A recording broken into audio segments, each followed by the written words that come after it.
Gopi Jana Baba Girivardhari Gopi Jana Baba Girivardhari Gopi Jana Girivardhari Gopi Jana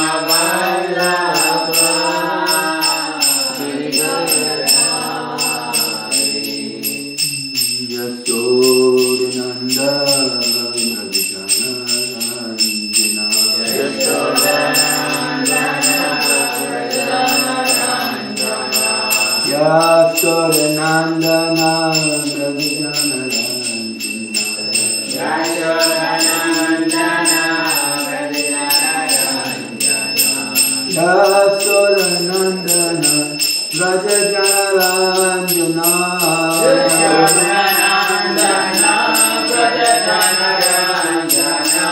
Yamunatira Yamunatira Manachari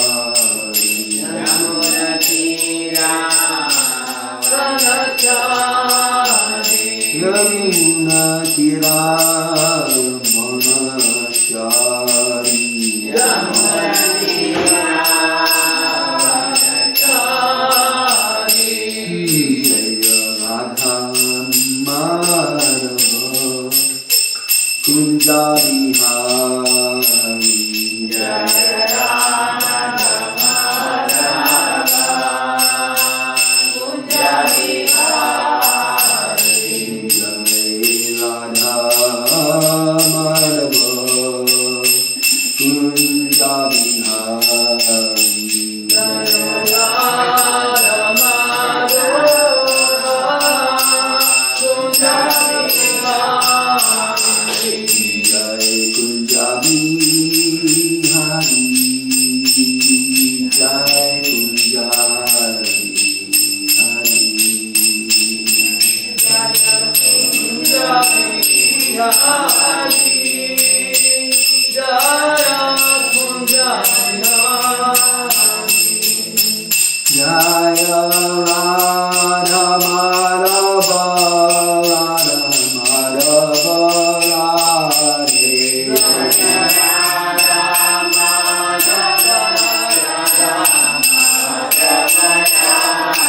Radhe Shri Radha Radhakanta Radha Radhakanta Radhe Shri Radha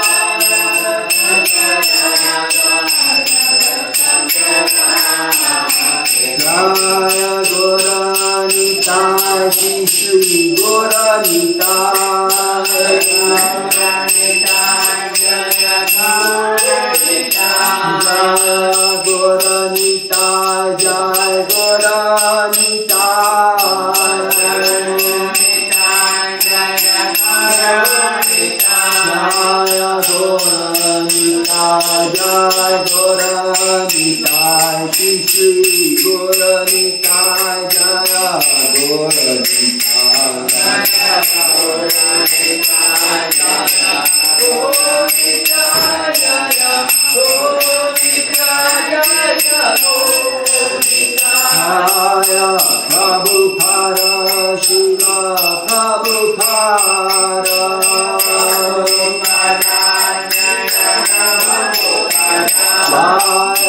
Prabhupada Shiva Prabhupada Jaya Prabhupada Shiva Prabhupada Jaya Prabhupada Shiva Prabhupada Jaya Prabhupada Shiva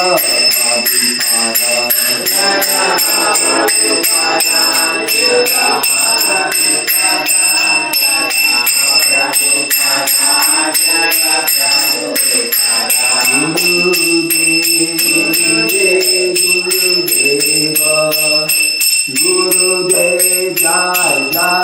Om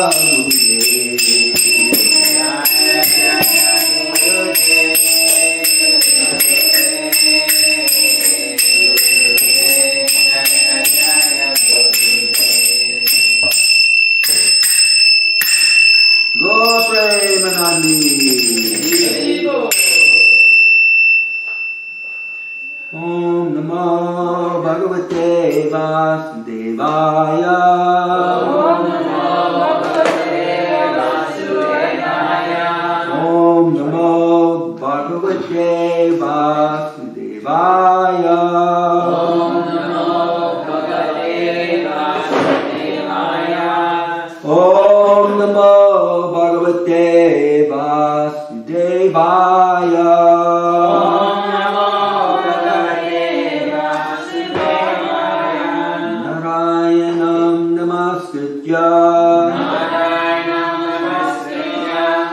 Naram chaiva narottamam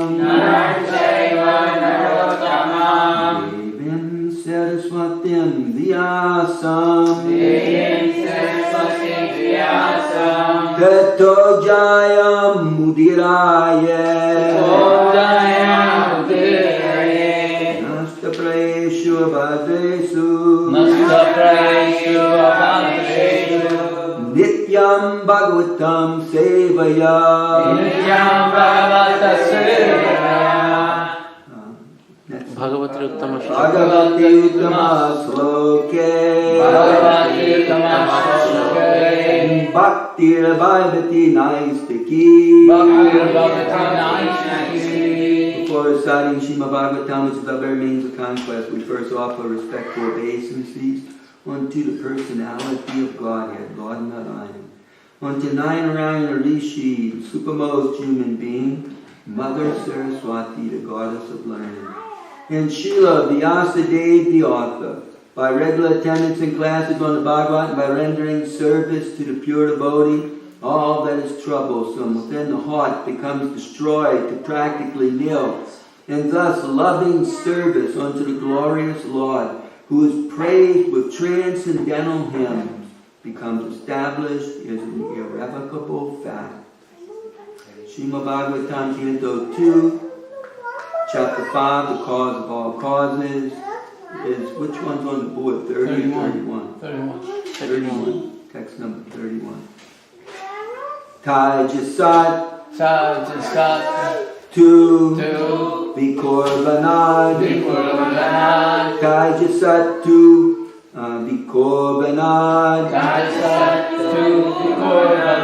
Indriyani Dasabhavan Indriyani Dasabhavan Gana Shakti Kriya Shakti Gana Shakti Kriya Shakti Buddhi Prana Cha Taijasa Buddhi Prana Cha Taijasa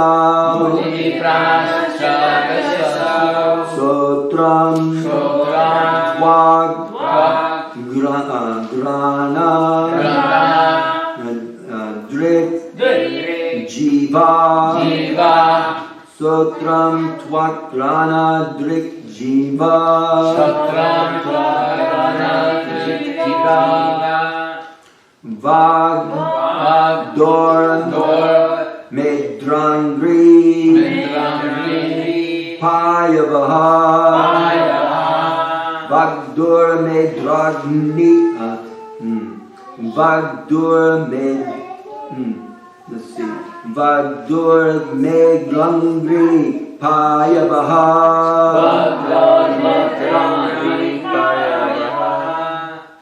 Taijasatu Vikorbana Indriyani Dasabhavan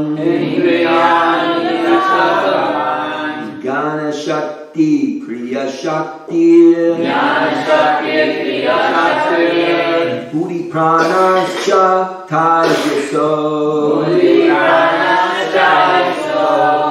Shrotram Tvagrana Drikjiva Bhagdur Medra Medrangri Payavaha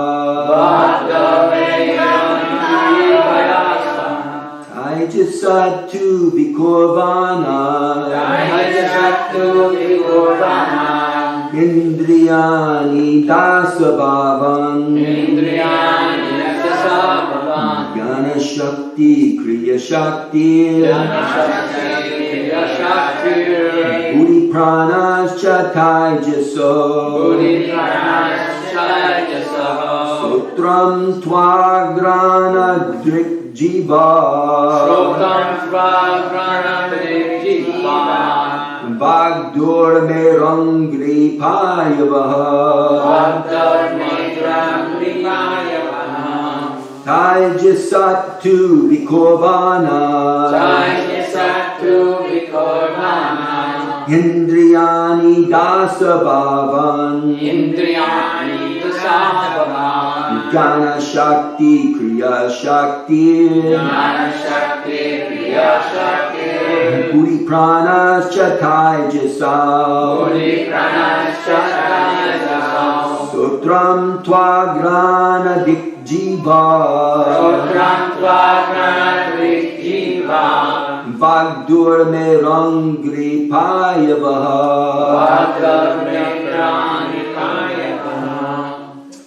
Taijasattu Vikorvana Indriyani Dasabhavan Jnana Shakti Kriya Shakti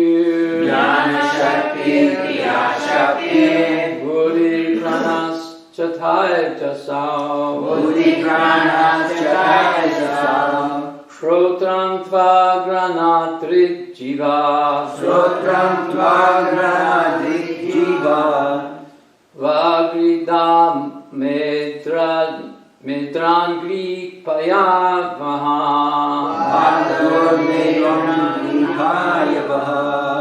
This is a small thing. Is that Indriyana or Indriyani? Isn't even Indriyani, it's like an A. Indriyani, Y-A, accented N-I. Yeah, it's Indriyani.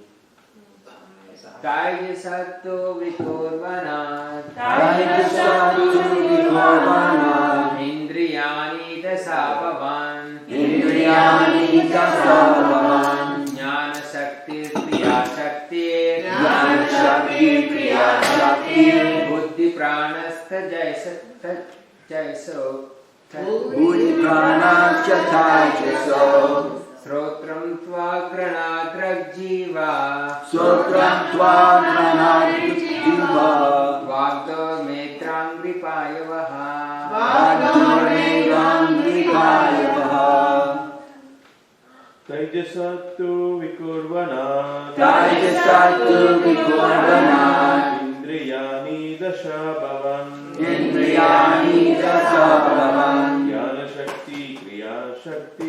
Jnana Shakti Kriya Shakti Buddhi Pranas Chataijasa Shrotram Tvagrana Drikjiva Bhagdur Medrangri Payavaha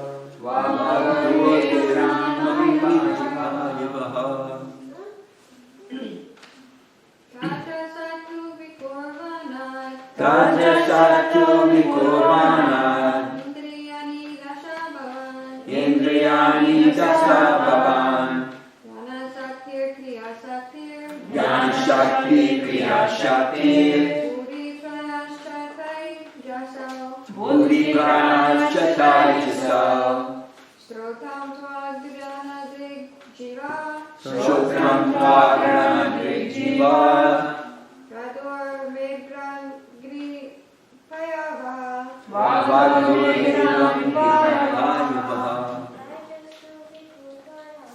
Taijasattu Vikorvana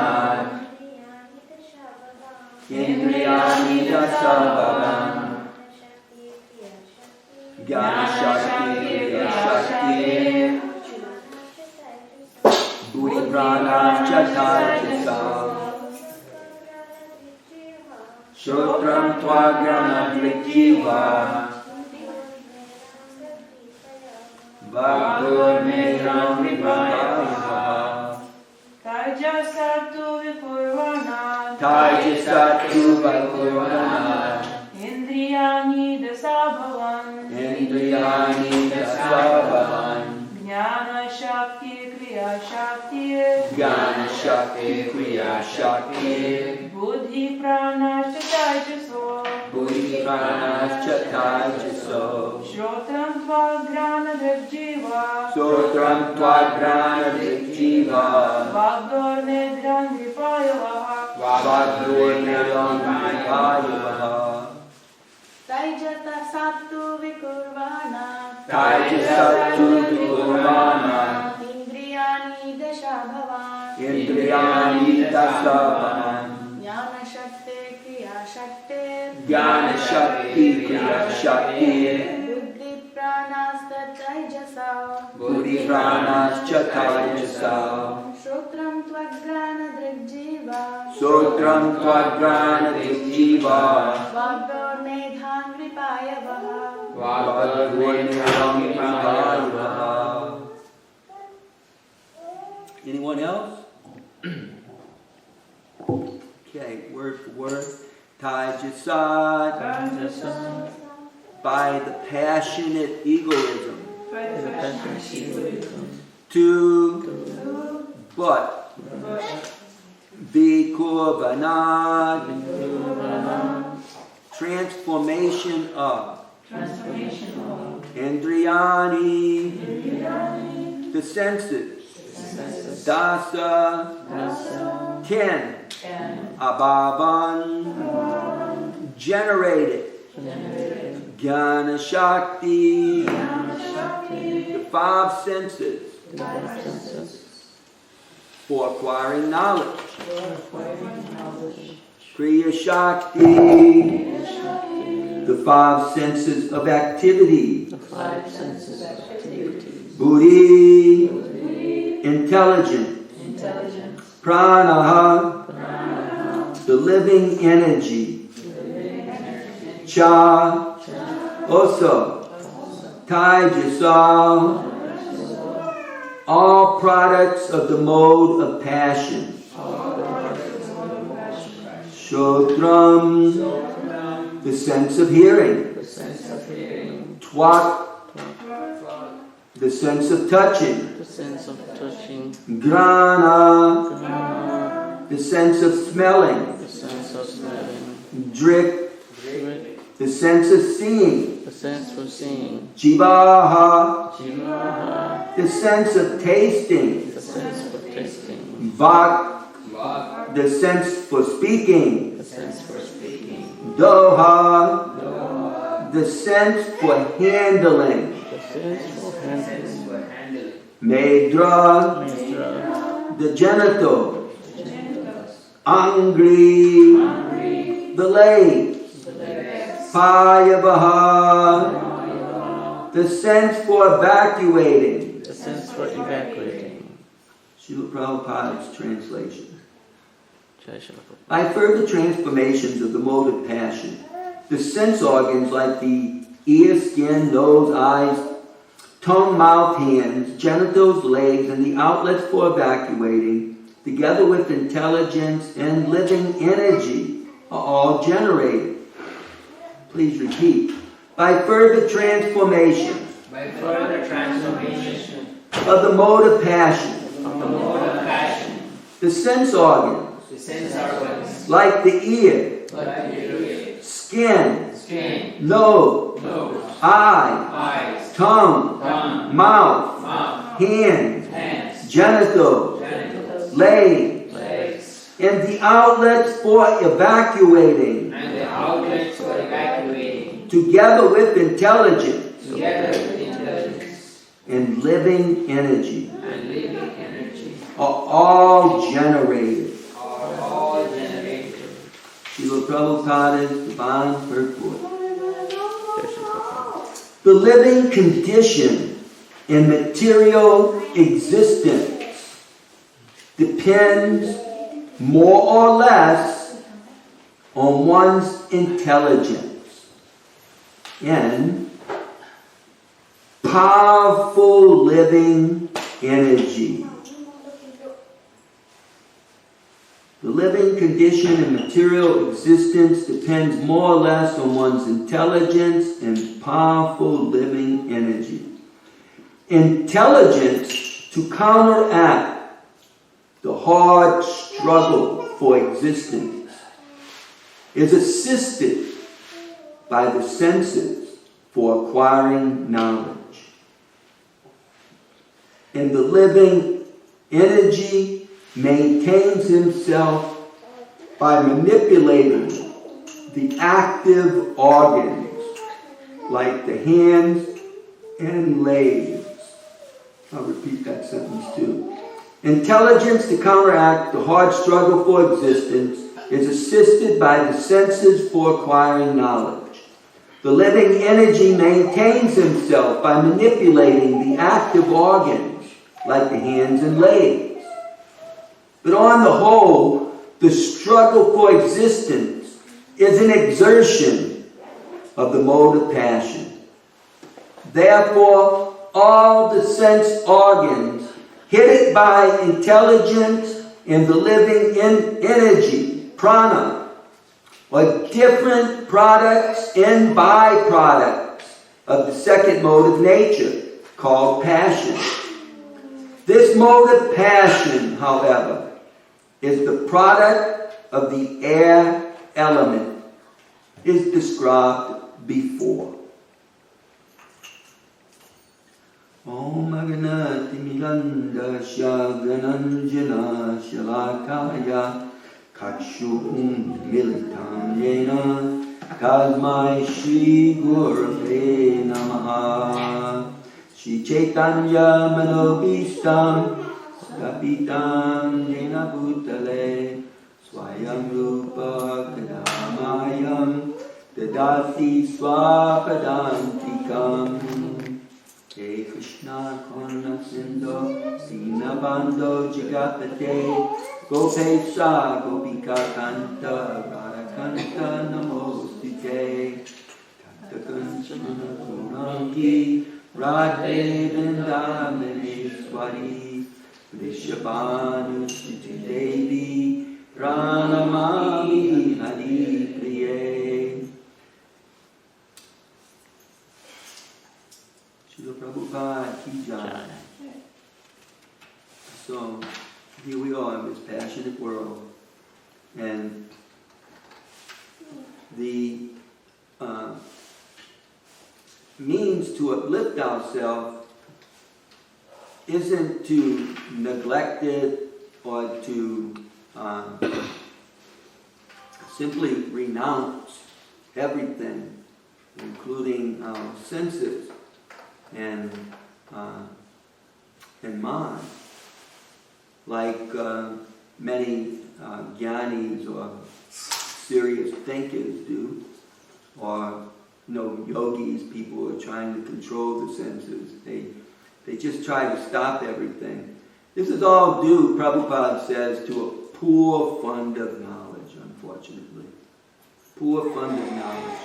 They just are not fortunate in the sense that they just don't have the secret coming from the Supreme Personality of Godhead. And especially in Kali Yuga, he's so much coveted by his Yogamaya potency and Mahamaya potency that no one has any idea, practically speaking. They have some idea of religion, but even that religious idea is so full of the bodily concept of life, full of sectarian feelings and party feelings that, practically speaking, they fight with one another. The religious become irreligious in the name of God to go to heaven or to the kingdom of God simply by killing their brothers. who have some sort of different view or conception of God. But they all fight with one another. Very unfortunate situation, and there wasn't anything, practically speaking, that anyone could do about it until the descent of Sri Chaitanya Mahaprabhu in the form of the most benevolent Supreme Personality of Godhead. Krishna returning to this earth to teach us the conclusion of Bhagavad Gita, how to actually surrender to the absolute truth, to the Supreme Personality of Godhead. So Lord Chaitanya, he made his descent into this world all, by his arrangement. Everything is by his arrangement. So this is a big dramatic stage. And it's meant to satisfy the Lord. And the Lord's greatest ambition is to deliver all the fallen souls in this Kali Yuga, who are the biggest fools and rascals, completely absorbed in demoniac nature. That doesn't mean that they're walking around in the Christian conception with horns on their head and some sort of tail with a knife at the end. No, it means that they're the most prideful, boastful, arrogant, conceited, ignorant, and ultimately harsh and angry people. And their deliverance is practically impossible, except by the mercy of the most benevolent personality of Godhead and their transcendental forms of Nitai Gauranga. By the mercy of Nimai and Nitai, even the biggest fools and rascals can be delivered. And he sends all of his powerful devotees to do that. And many of them do not even appear in aristocratic families or in the families of Brahmanas. They appear all over the place, like Haridas Thakur appeared in a Muslim family.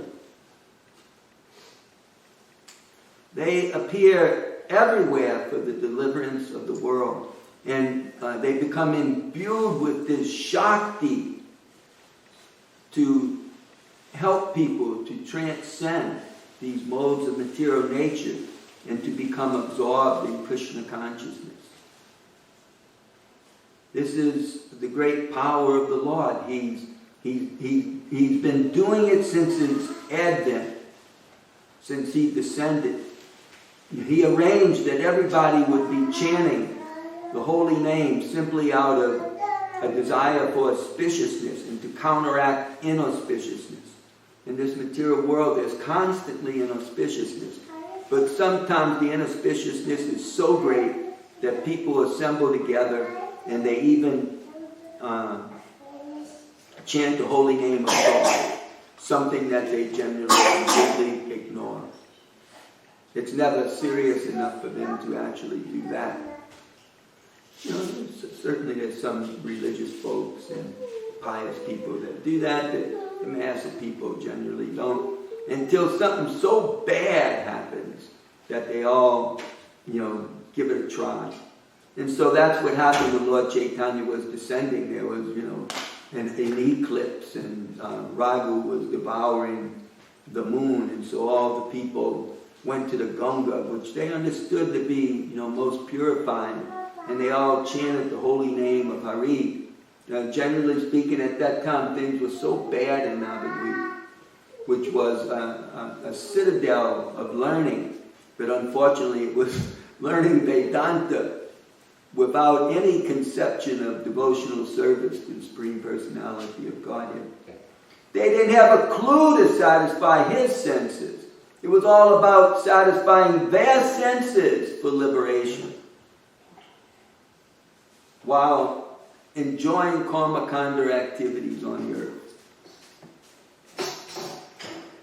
So, even the most pious, at the most, in the morning they would maybe offer some sort of namaha to Pundarikaksham while doing their gatri or something in the water. But no one was taking to devotional service, and not only that, but many of them were even indignant toward devotees like Srivas Thakur. Perhaps, maybe less so to Advaita Acharya, because he was a powerful Acharya that no one could deny his learning, and people would want to hear from him. But many of the devotees, they just found fault with. But when Lord Chaitanya descended, all of them were chanting the name of Hari. And he was so beautiful. I mean, not like an ordinary baby. Everyone thinks their baby is so beautiful. I love or beauty is in the eye of the beholder. So everyone thinks their spouse or their children, their babies are the most beautiful, It's just love and beauty is in the eye of the beholder, the person who, that we're attached to. It's ours, so we think, we can see how beautiful they are. But do we look and see how beautiful other people are? Maybe somebody stands out, but we should see the good in all. But Lord Chaitanya was beyond any of that. It was undeniable that here is the most beautiful child. He was most intriguing. Normal children can't do what he did. And he was captivating the mind of everyone.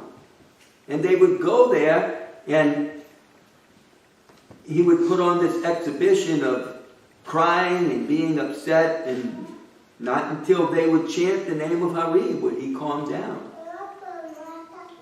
And so everybody was simply enjoying, and people were taking to chanting the name of Hari just out of affection and attachment for this beautiful child.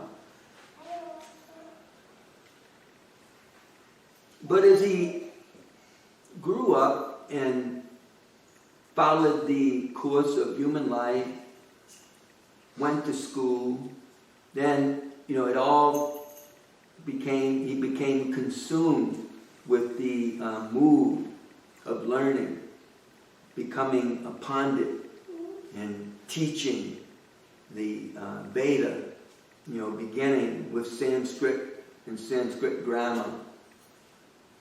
And he was, of course, the best, so he had so many students in a short amount of time.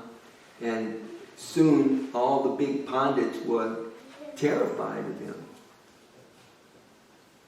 because it would be embarrassing for a 16-year-old boy to uproot all of your logic right before your students, and to establish his premises, and then to establish his by far superior intelligence to even the most big Bhattacharyas, Mishras, Shamas, all these Brahmin names of learned scholars.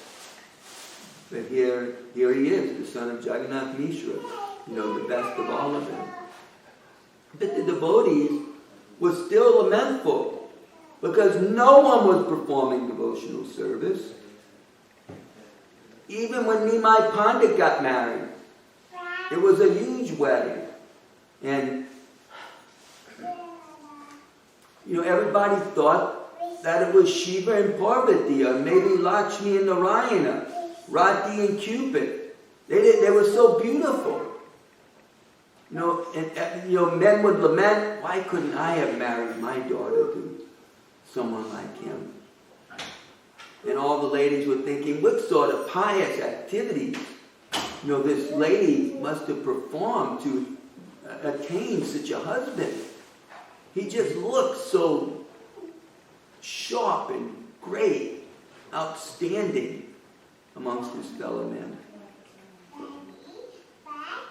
But then, as I've said so many times in class, he went on to be struck with the prema of bhakti, the pastime that his guru, the disciple of Madhavendra Puri, Ishwara Puri, gave him Krishna Preman, his initiation mantra.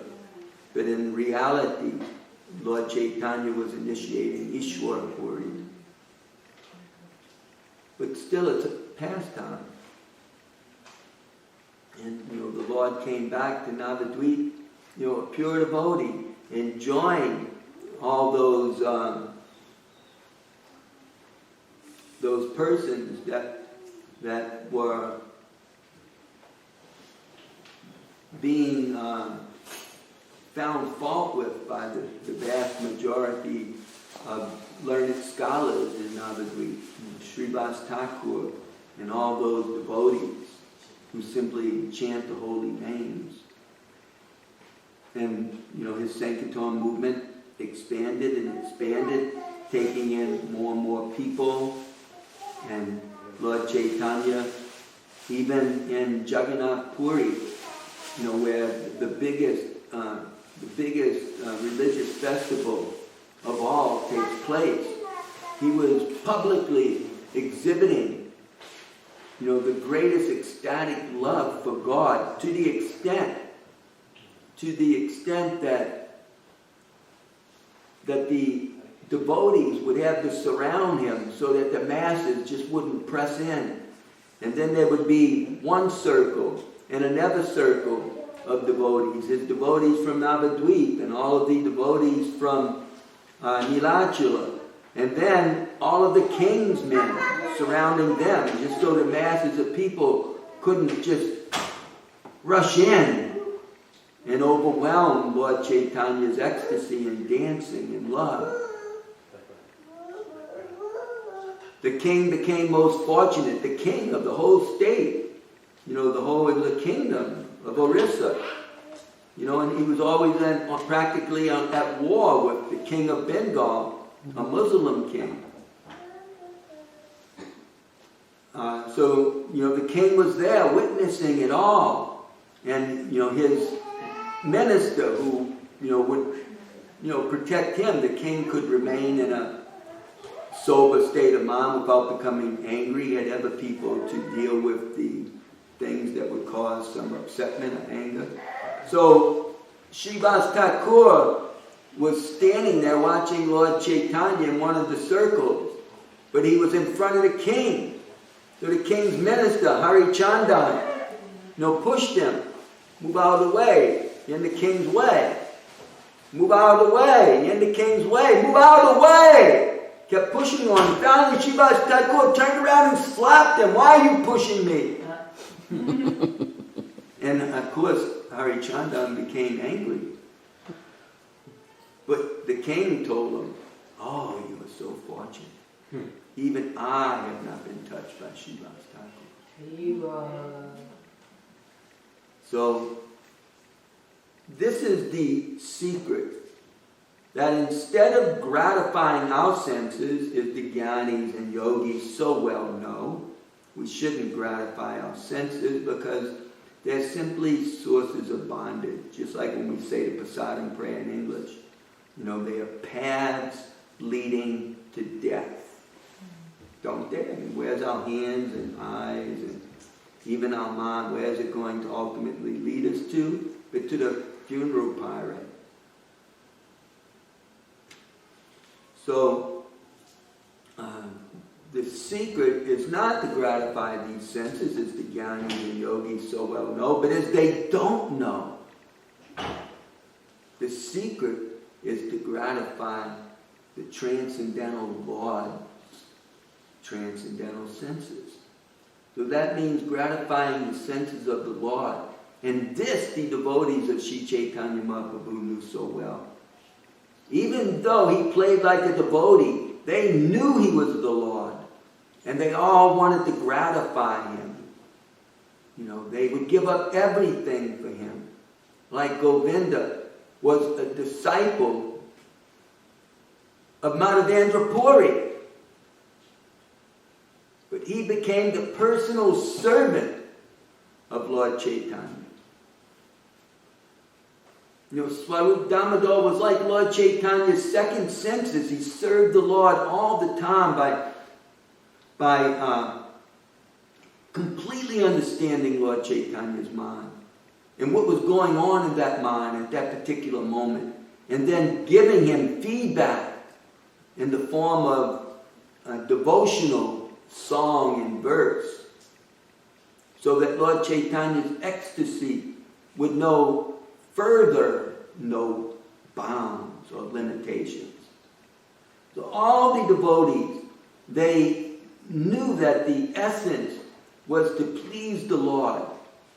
And they took up the Lord's personal mantra. In Navadvip, when he became a devotee, he was giving the Maha Mantra to the people. The people were personally being initiated and hearing the mantra from Mahaprabhu himself. They would go away with the Maha Mantra and they would start chanting. And they were all chanting. And people were getting upset because Lord Chaitanya's movement was taking over. And it was upsetting the status quo. So they complained to the Muslims. The Muslim governor, no, they never complained to them. You keep your internal problems, who wants the Muslims interfering in Hindu affairs?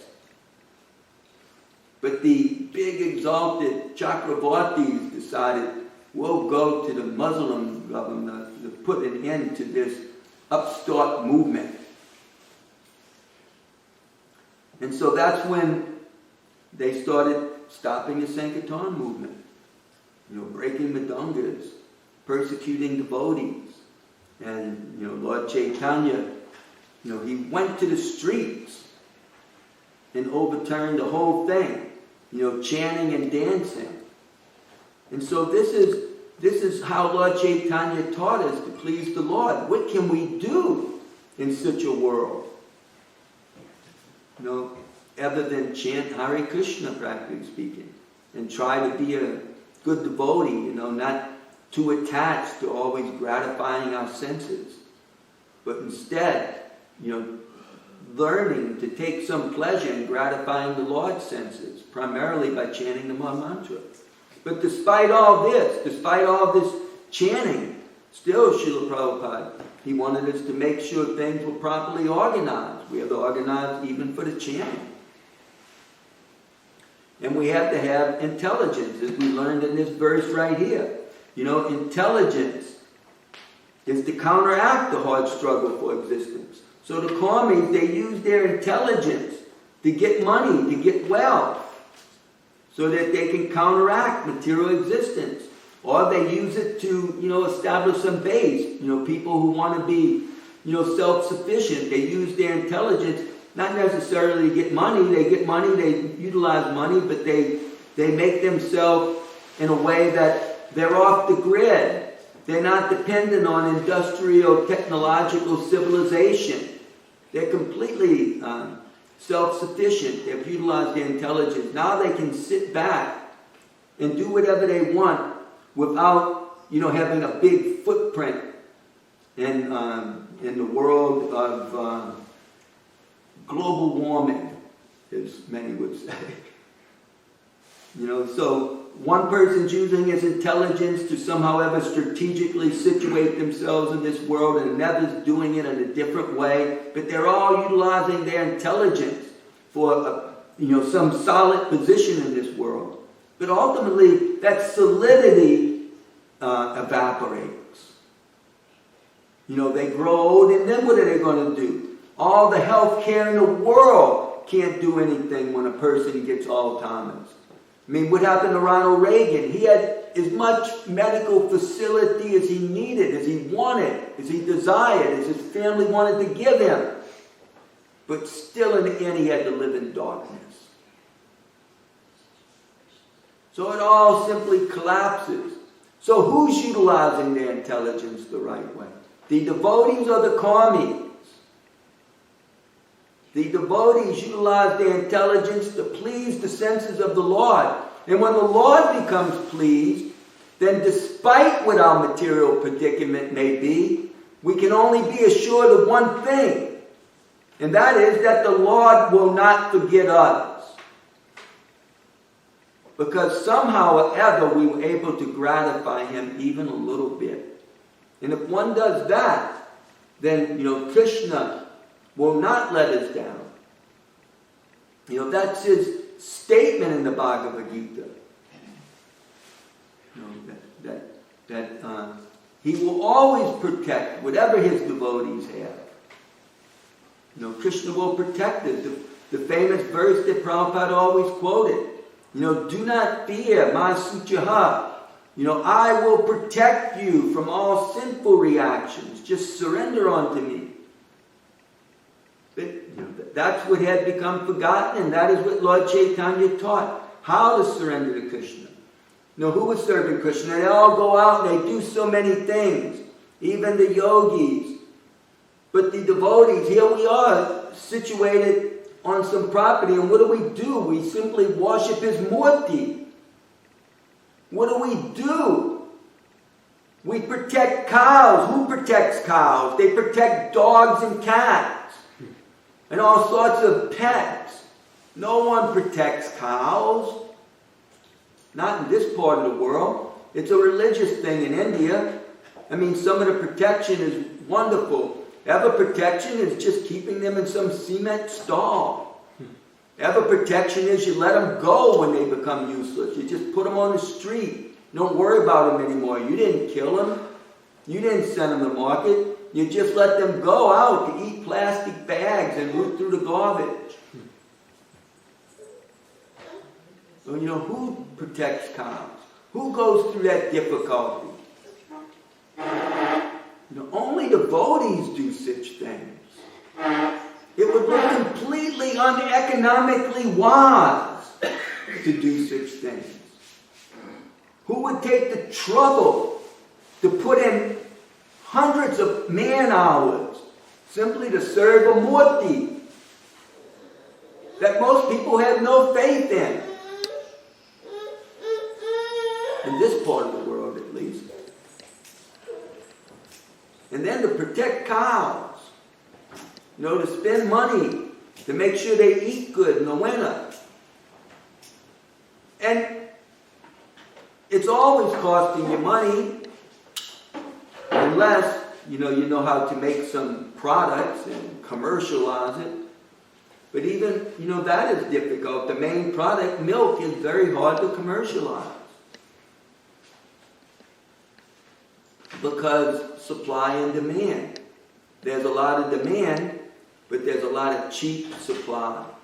Just like Prabhupada said, people when they want to buy gold, and you go and somebody gives you a cheap price, a wise person will know it's not really gold. So when you're selling something, expensive, nobody's going to buy it because they're all buying cheap stuff. So they're all buying Walmart milk. Sometimes we try to buy, pasture-fed cow milk, organic milk. It's ultra-pasteurized, or milk that's not homogenized. But very few people can afford to buy milk directly from Krishna's cows. And not only that, it's so bad, the government won't even let us sell it. Why? Well, it doesn't meet health codes. They're so afraid of getting disease, even though they're all sick, practically speaking, from generally eating too much and eating the wrong thing, and always being in anxiety, stressed out for, lack of the fulfillment of their material desires, the worry of war, stressed out from financial things, etc. And people, so they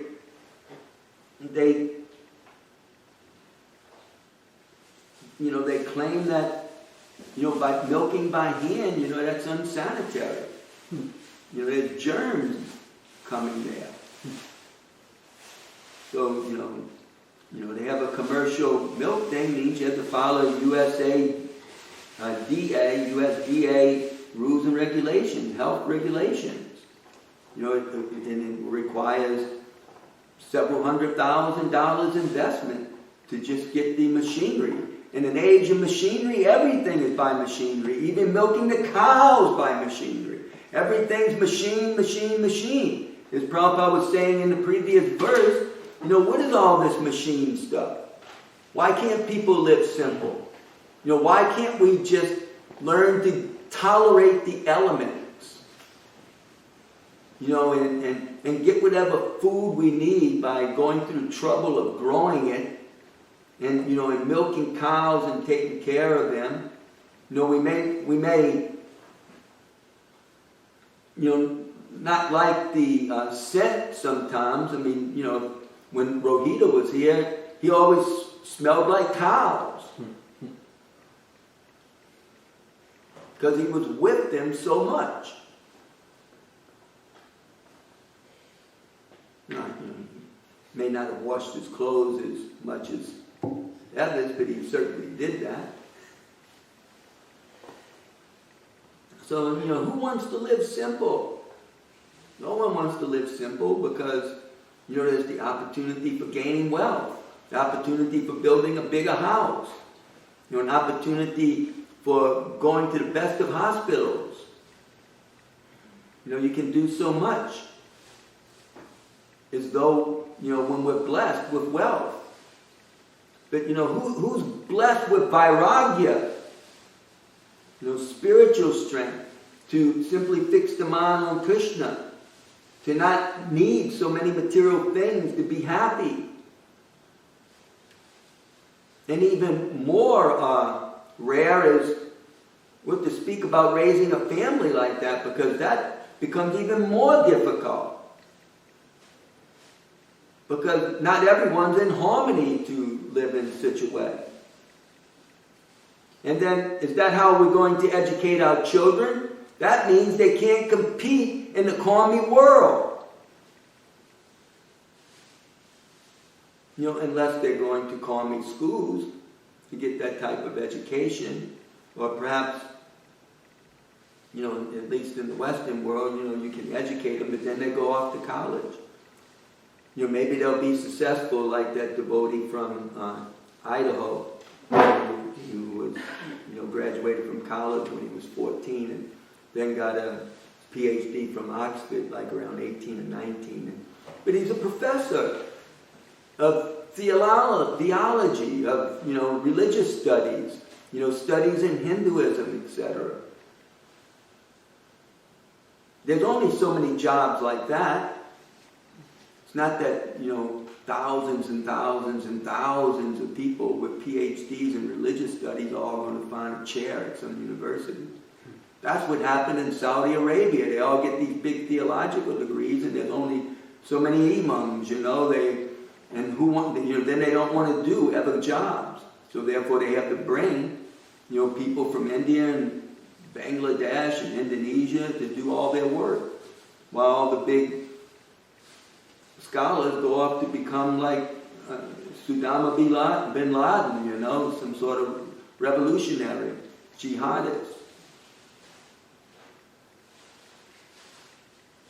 Because there's only so many jobs in the world of PhD for religious studies.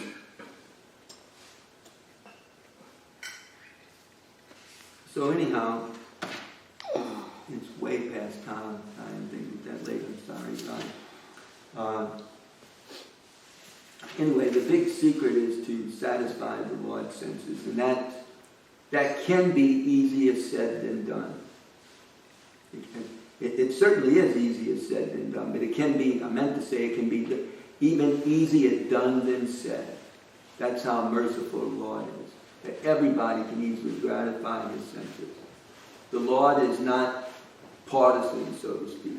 Oh, I only like these devotees who are trying to establish one ashram. I only like those devotees who distribute my books. I only like those devotees that do this or do that. The Lord's so wonderful that he appreciates all devotees. Whatever the devotees do for him, he becomes satisfied by, and we all become successful, despite what our position is in the world. It's not like everybody's going to be an example of simplicity, just like in Lord Chaitanya's Leela. Bhakta Parudra was a great devotee, but he was the king that Lord Chaitanya, playing the role of a sannyasi, would not even associate with. He doesn't associate with worldly people that had to be involved in worldly things. But we see that there were so many different types of devotees. And similarly in the world today, we can take from Prabhupada's teachings that he says things like, how are we going to change the world? You're not going to stop this industrial civilization. You have to make the industrialist devotees. And didn't Prabhupada do that? Some big industrialists, I forget some of their names, but, he made them devotees. And then, they helped finance the Krishna consciousness movement. I mean, that's the, the person who's been blessed in that way, then that's their job. To finance this Krishna consciousness movement. Even in Lord Chaitanya's Leela, Shivananda Sain financed all the devotees to go to Orissa every year. He was paying for everything.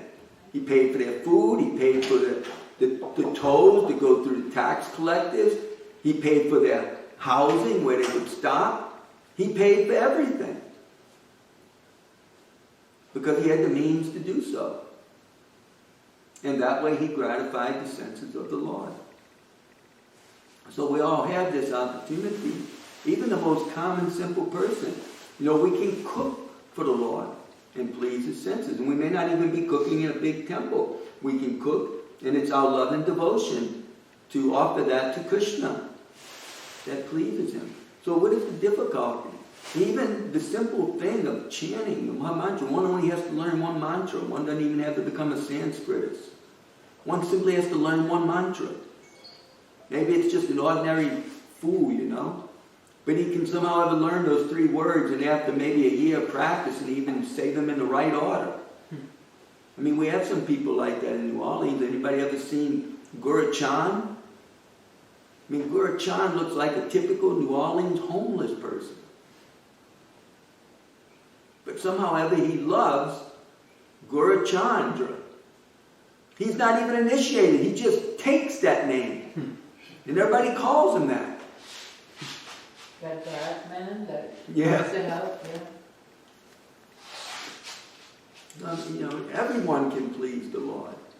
It's really the main qualification is just our love and our devotion. And we can get that from Lord Chaitanya and his devotees. So that the secret is simple, just please the Lord's senses. And, we can't let, we have to do that in the mood of Trinada Pinsinichena, in a humble and tolerant mood, not getting, puffed up by this material nature, think that I'm the best servant. The service I do is most important. Things like that. No. We have to be a simple devotee who can inspire the other devotees by appreciating their service. Okay, Srila Prabhupada ki.